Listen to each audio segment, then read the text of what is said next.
Ashama akkam jirtu nagaa keessanii yaa kabajamtoota saba bal'aa Oromoo kan qubee bilisummaa afaan Oromoo isa haaraa hordofaa jirtan yookaan immoo barachuudhaaf yaalaa jirtan hundumti keessanuu bakka jirtanitti nagaan isin haa ga'u jedha.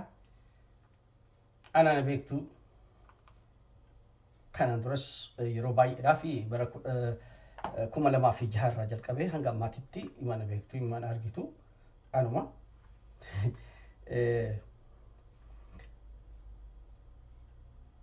waa'ee gaaffii tokko messenjeriidhaan natti ergamu jiran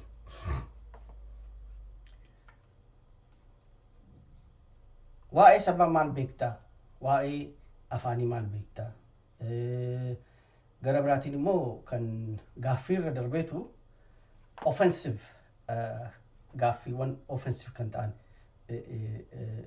jedhanii jiru isaanis deebisuudhaaf yaala gara tokkoon saba tokko jechuun jalqabaan saba tokko biyya tokko afaan tokko aadaa tokko waan akka ta'e ibsuu yaala.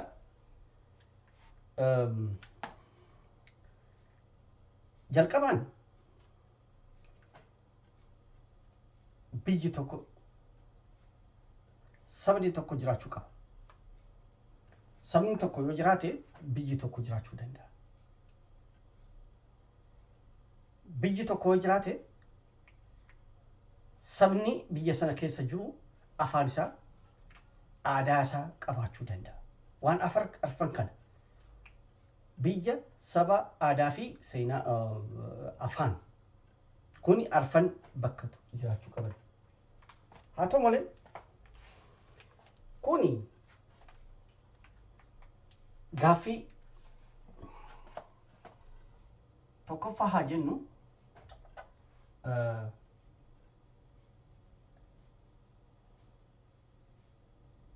saba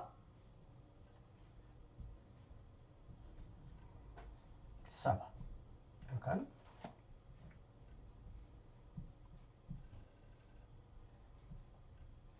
saba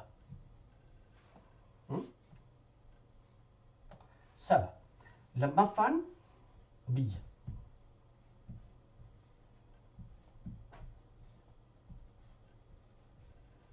yookaan biyya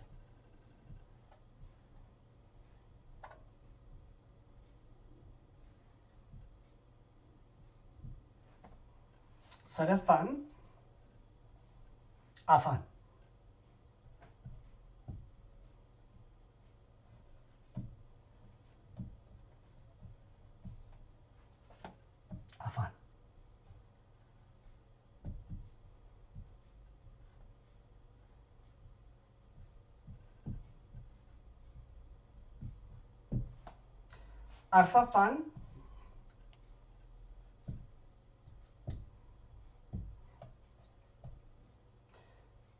arfaffaan aadaa isaati.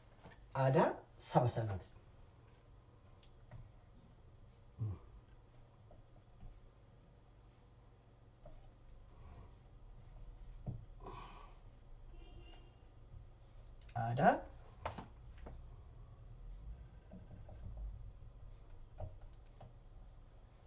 Aadaa kan immoo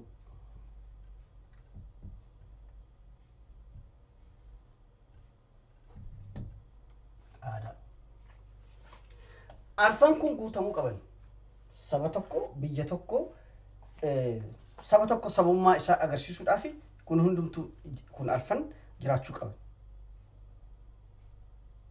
Suni ta'uu baannaan saba jechuu hin danda'amu.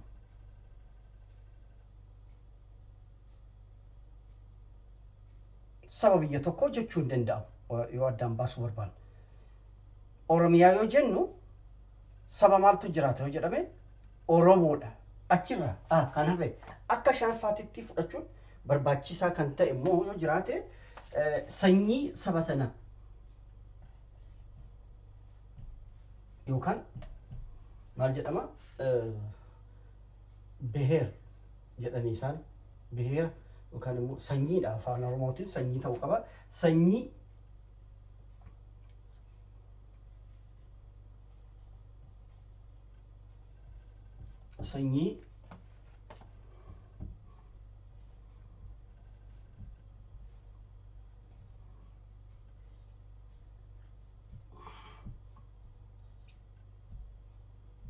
sanyii saba sana.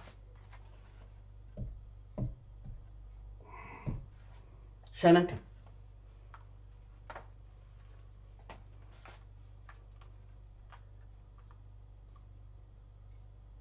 Oromoon saba tokko saba guddaa Afrikaa keessatti saba bal'aa kan afaan isaatiin cunqurfamus bitamus afaan isaa otoo gadi dhiisin irratti muccee irratti ciccee irratti du'ee hanga ammaatitti asiin ga'e saba isa jalqabaati Afrikaa keessatti jechuudha. Aadaa isaallee dhoksaadhaan gaggeeffachaa ture. Akkaataa kanaan aadaan Oromoo survive jiraatee har'a addunyaa irratti calanqisaa jira jechuudha. Garuu otoo akka Awurooppaa keessa dhufne Awurooppaan biyyoonni baay'een isaanii kan bitaman afaan isaanii dhabanii aadaa isaanii dhabanii seenaa isaanii dhabanii amma Awurooppaa keessatti biyyoonni baay'een xixinnoon kan jiran kan bitaman aadaan qaban seenaan qaban afaan qaban.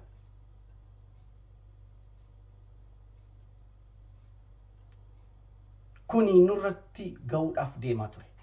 Garuu sabni keenya immoo humna cimaa sammuu cimaa gatii qabuuf kan sirna gadaatiin jiraatu gatii ta'ee fi of ijaaree diinattis otoo of hin kennin diina isa bitaa jiru isa cunqursaa jiru sana otoo of hin kennin sana hundarra cabsee as ga'ee har'a haa ta'u. Kuni haqa waan jijjiiramuu hin qabne.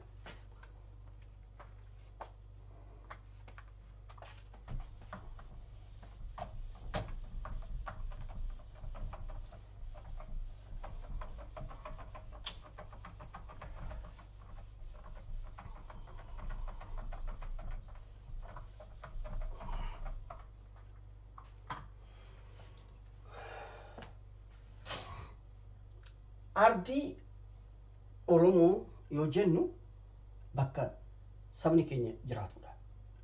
Bakka sabni keenya jiraachaa turedha. Bakka sabni keenya ammas jiraachaa jirudha. Mee akkamitti construct godhuu dandeenya? Kaartaa tokko kaartaa Oromoo. Kuni Tigraay haa jennu Tigraay fi Arafaan. Okay.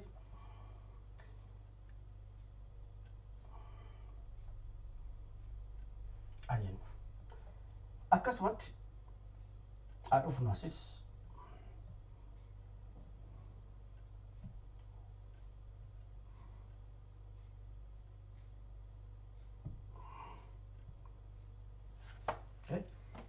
kuni maappii keenya agarsiisaa jechuudha. Kaartaa keenya Dibuutii gaa irraanfatina. Oromoon lafa isaa hanga Dibuutiitti tuqa.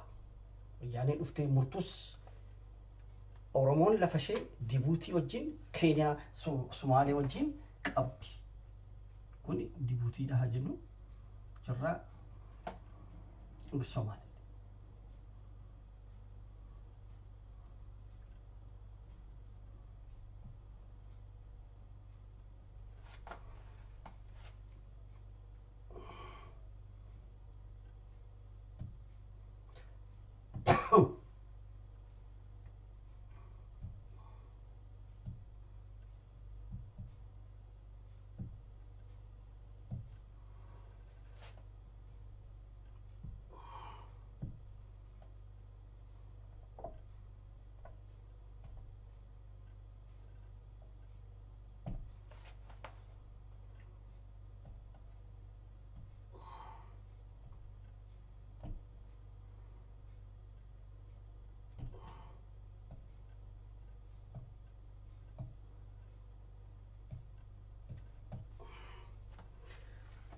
Mee haa cufnu kana.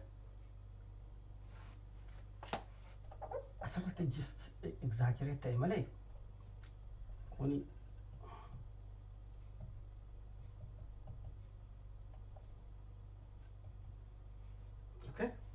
Acuuf nu meeqan?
Oromiyaan keenya kana fakkaatti. Actually kana fakkaatti. Amma otoo Itoophiyaa asirratti build godhu barbaanne kuni jenne Djibuutiidha.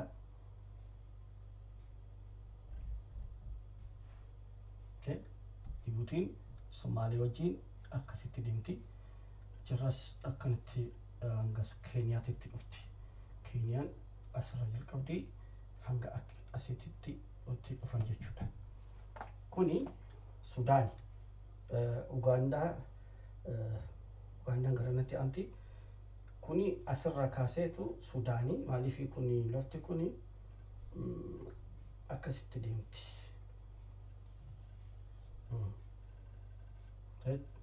Deemtu tun akkasitti deemti.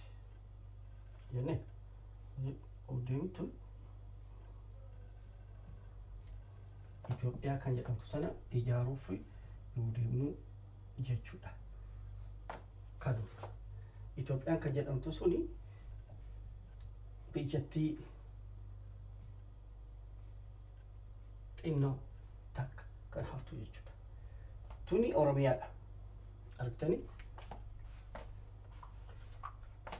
Waan irratti ida'an waan irraa qixan qaban. Isaan akka fedhanitti ofii fayyatu muratanii hambifachuudhaaf waan godhan. Tigree Walloo fudhatte kan keenya hunda fudhatte jechuudha. Tigreen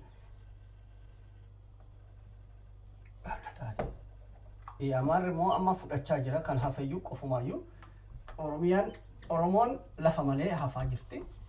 Sabni Oromoo baduudhaaf deema jechuudha. That's not good. Kuni kaartaa Oromiyaati. This is our Oromo land.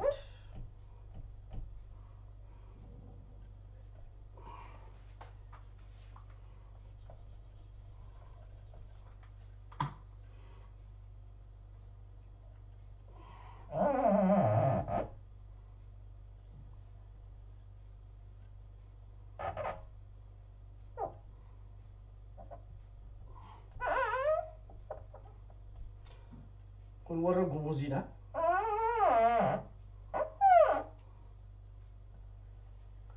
Warra asii ka'ee hanga amma Wallaggaatitti gahe jechuudha. Argitanii? Kuni Oromiyaadha. Ardii keenya. Kiiloomeetira 680.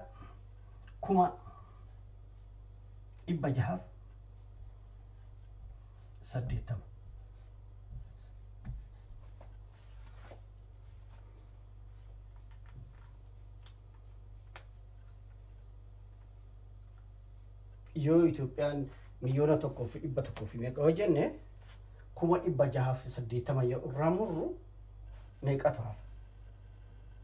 Calculate.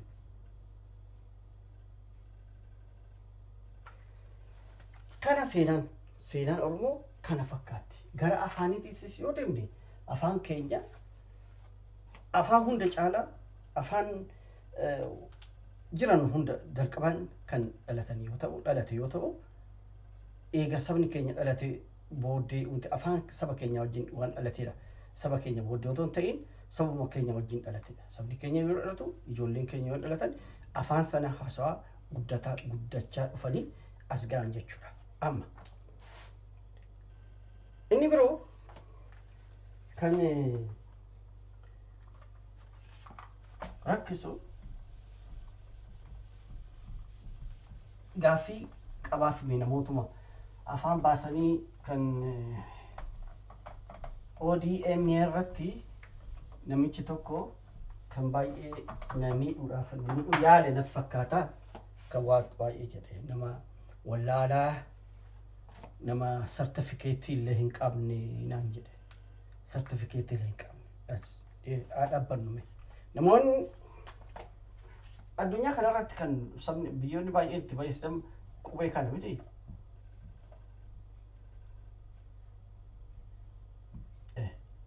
Qubee laatiin mee gaaffii isiniif qaba. Namoonni qubee kana uuman dur waggoota 200, 300, 400, 700 ta'uu danda'a, akkuma tokkos ta'uu danda'a. Namoonni suni barumsa qabanii turanii, sartifikeetii qabanii turanii. Otoo isaan sana uumuu baatanii har'a sartifikeetii kan isirratti haasoftan kuni hin jiru. Beektoonni keenya Oromoonni kan PhD qabna, digrii qabna jedhanii of tuulan hundumti isaaniitu isaan namoota digrii hin qabne gadiidha yeroo haasawan. Maaliifi of jajuu kan caale beekumsi isaaniitu jalaa miliqee deemee jira. Jalaa miliqee qilleensa fudhatee jira. Waan baratan san saba isaaniitiif waan faayidaa kennan takka illee hin jiru. Ammallee garbummaa jira. Biyya itti baratan sana keessatti profeesar yuunivarsiitii keessatti hojjetu. Ammas garbummaa jalatti hojjechaa jiru. Saba isaaniitiif faayidaa maalii kennan isaan? Beektota baay'ee qabna kan jennu yoo jenne kan biyya isaanii dhaqanii biyya isaaniitiif saba isaaniitiif hojjetan yoo jiraatan isaaniin beektota keenya jennee isaan faarsuu dandeenya. Garuu kan biyya alaa ta'anii yuunivarsiitii irraa qarshii guurrachaa hojjechaa kan jiraatan beektota Oromoota jennee waan maqaa isaaniif isaan samaayirra ol kaasuun sin jiru. Kan immoo isaanii gadi ta'anii kan akka kootii jechuudha. Kan akka kootii kana otoo argitan kan akka kootii kana otoo argitanii isaanii gadi kan ta'e yoo waa tokko uumuu isaaniif hin liqimsamu. Isaan hudha.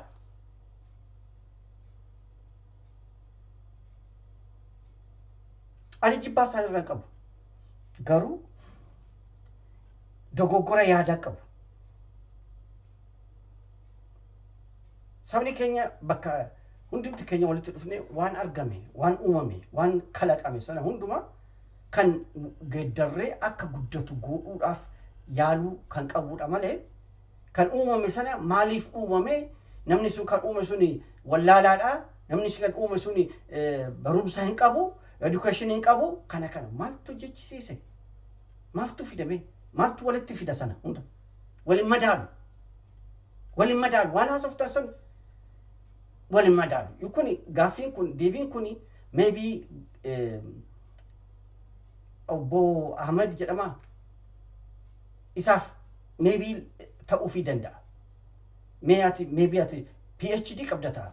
PhD sana baadhatteetu Ameerikaa keessa jirta malee saba keetiif waa tokko waan goote hin qabdu. Waan godhaas jirtu hin jiru. Isatti of jajuun, of tuuluun waraqaadha. Waraqaa malee sammuudhaa miti.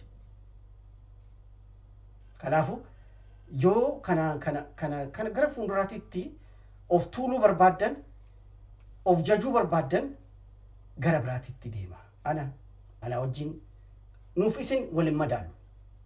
Isin nan jaalattani, ani isin hin jaaladhu. Walin barbaadnu. Ani isin hin barbaadu, isin nan barbaadan. That is, kalaas, finish. Xumurame. Waa'ee koo, waa'ee keessan. Tokkallee waan nirra. Ani waan fedhe uumuu danda'u. Kan uume Yoo sabni bal'aa Oromoo jaallate jaallate. Yoo jaallatu baate immoo seenaa ta'ee hafa. Homaa miti. Kan generation itti aanu immoo dhaloonni itti aanu immoo waan kana kaasee irratti itti fufuu danda'a yookaan immoo kan kana caalu immoo kan kanarra wayya jedhee yaade sana uumee kan ofii isaatiin itti fayyadamuu barbaada. Waan liqaadha beektu. Amantii yoo ta'e amantiin kiristaanaa liqaa nutti ta'e rakkoo baay'ee fida. Amantiin islaamaas akkasuma liqaadha. Waan liqaa yeroo hundumaa rakkoo fida. Saba keenya dogoggora, saba keenya miidhaarraan gaha, saba keenya akka wal lolan godha. Garuu Oromoon akkuma jedhe saba tokko saba guddaadha kan aadaa qabu, seenaa qabu, lafa qabu, ardii qabu, afaan isaa qabu. Akkuma sanis kan amantii isaa qabudha. Amantii sana balleessuudhaaf jettanii waan hin taane walitti naqxu. Beektoonni Oromoo. Amantiin yeroo biyyi tokko guddattee, yeroo biyyi tokko haara galfattee, yeroo biyyi tokko rakkoo keessa hin jiraanne, yoo dimokiraasiidhaan sirna dimokiraasiidhaan jiraattutti keessatti amantiin bakka sabni wal ga'ee wal mari'atu. Bakka tasgabbiin jiru jechuudha. Garuu biyya keenya keessatti tasgabbiin hin jiru, bilisummaan hin jiru. Amantiin baay'ate. Namni saamuu baay'ate. Kanaaf kan soba haasa'u baay'ate. Kan dhugaa didu immoo naaf ukamame. Kana hundumaa baasnee yoo ofirraa ganne, ofirraa mulluqnee dhiqnee ganne yeroo sana bilisa taana, bilisummaa yoo arganne biyya keenya ijaarne suuta jennee jiraachuu yoo jalqabnu amantii keenya hordofuu dandeenya jechuudha. Kana nan jedha ammas warri alfaabeetii laatiin kana uuman isaan yeroo uuman sanatti barumsa qaban. Amma yeroo kanatti gatii teknooloojiin dhufeef gatii namni baratee jara kanarra jalqabee baratee jararra baratee as ga'ee amma immoo yoo namni tokko waa tokko uumu lakkii kuni nu wajjin qixxaa'uu qaba.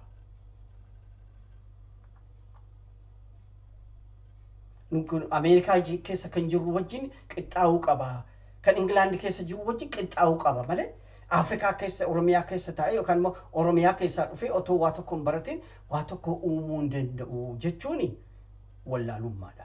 Ammas wallaaltota isiniin jedha. I'm sorry. Wallaalaan anaa miti. Wallaalaan warra quba isaanii natti qabanii hundi isaanii. Wallaaltonni isaanii ani wallaalaadha miti. Dhugaa dubbachuudhaaf an electronic engineering high certificate qaba. Wallaalaadha miti. In software system graduated in high college. I am not ignorant. Wallaalaadha miti. Sun hundu akka keessan PhD qabaachuu baadhus garuu ani PhD dhafi miti kanan deemu. Maal naa godha? Waraqaadha ammas umrii kootti balleessu yeroo isin mootummaadhaan gargaaramtanii firaan gargaaramtanii akka fiitan taata. Lakki yeroo sanatti yeroo ani dhufe gargaarsi isin jiru bakka itti kufan isin jiru akka carraa ta'eeti malee. Barumsa carraa barumsaa argachuun baay'ee cimaadha. Yoo barattu immoo yoo afaan hin beekne maybe gara fuulduraatti fufuu hin dandeessu.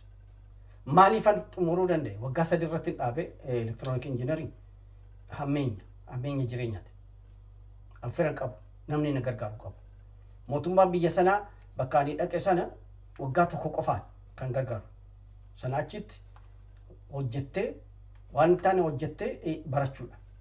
Waggaa lamaan itti aanan actually waggaa 4 baradhe maaliif waggaa tokko afaan baradhe achirra institute gale directly. Waggaa tokko keessatti akkamitti afaan sirriitti beekuu dandeessa institute galuudhaaf garuu ni gale.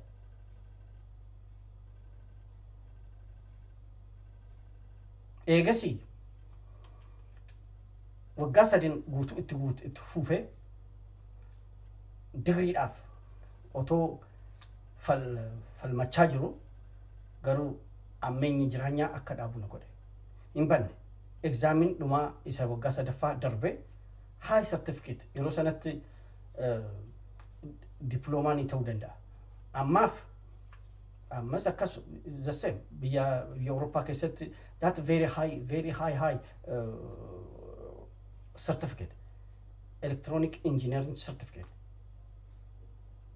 Achirra biyyaan keessa jiru kana immoo akka carraa ta'ee back to education kan jedhu carraa argadhe achitti kolleejitti deebi'ee ammas software system internet na computer internet fi computer irratti waan hundaa'e baradhe achirras ammas high certificate bahe. Itti fufuu hin dandeenye ammas rakkoo jireenyaati. Bakka feete dhaqxu yoo namni si gargaaru hin jirre ammas rakkoo keessa jirta. Waan jalqabde sana dhaabuun dirqama. Kana malee isin na caaltanii yookaan immoo ani isinii gadi ta'eeti miti. Kan gorsa isiniif kenna. Yeroo haasoftan haasawa. Yeroo lama yaada. Namni isinii gadi hin jiru. Isin waraqaa PhD wala jinni baadhattanii kan nama caaltanii miti. So we just paper. Just paper. Otherwise, you are nothing more than me. Nobody is. So, you disqualify me like uneducated, you are ignorant. Completely.